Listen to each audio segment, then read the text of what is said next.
Here I'm trying to expand the TERP game board. We still only have 4 colors, and those colors are still only on the floor, which when we raised them up and put them more at above eye level, it became a lot easier.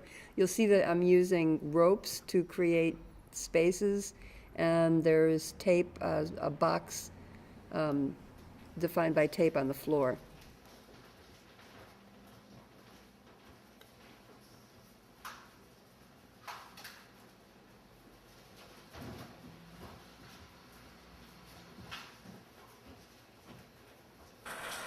So they always have this learning moment at the beginning where they're looking around at things that are being identified to them.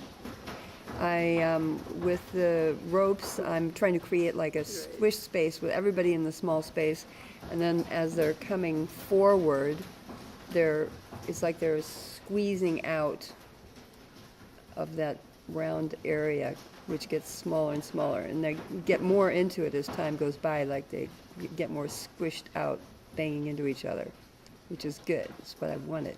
What?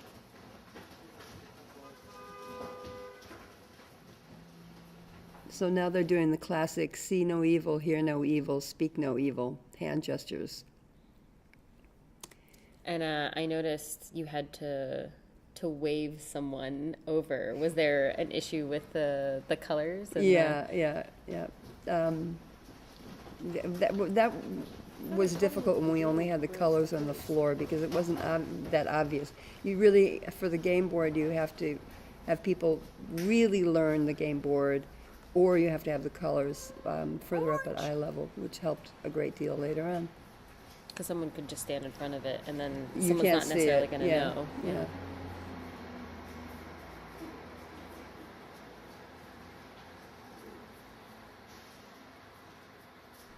Now this was something very complex that I tried to accomplish that didn't quite happen at all like I had planned. The 2 people back in the corner on the floor doing the hip walk. This is the first time I tried to do this hip walk, and eventually I think in a later TERP event I got it to work.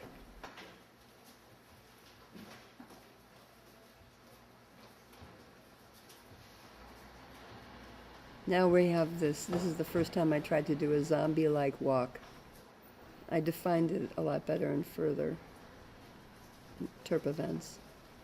You could say this is an experiment that had a lot of firsts. Yeah, this had a lot of firsts in it.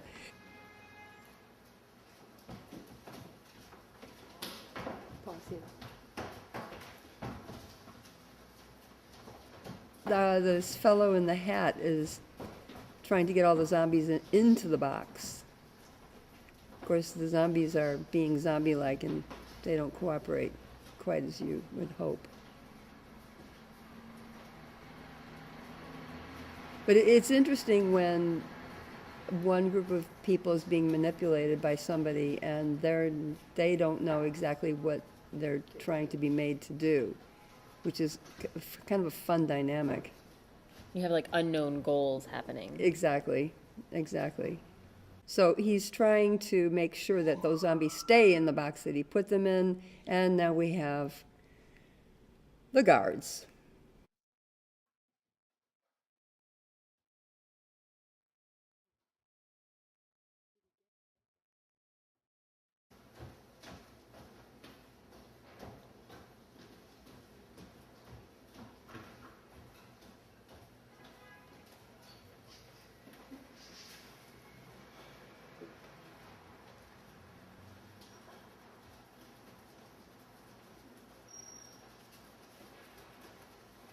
Now, what's interesting is people don't know, well, obviously people don't know what's going to happen. They don't know what the consequences of their movement, what the consequences are going to be. And that was a surprise for him. Now we're playing dodgeball. This is the first time I used dodgeball, which turned out to be quite useful tool.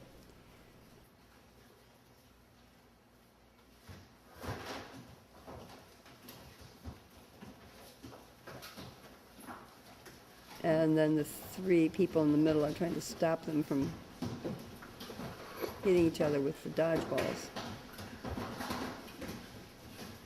People get very enthusiastic playing dodgeball.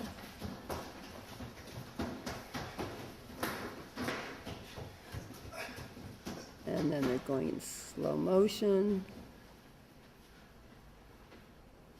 Like a filming of a scene of violence that goes in slow motion.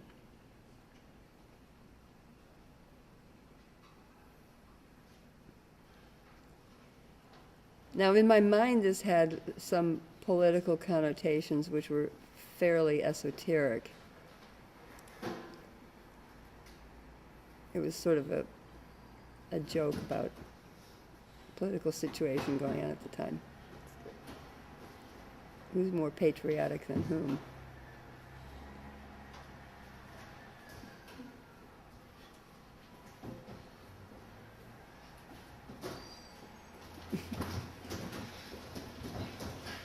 It's interesting how many things people can remember that they are just learning for the first time. The colors, the ropes, the shapes, the box, the red chair. This was one of the first ones where you really pushed the definitions of the TERP game board. Yeah, right? yeah. Well, it's always interesting to see how many things people can keep in their mind as they're in the midst of doing this physical interaction that they don't know what's going to happen.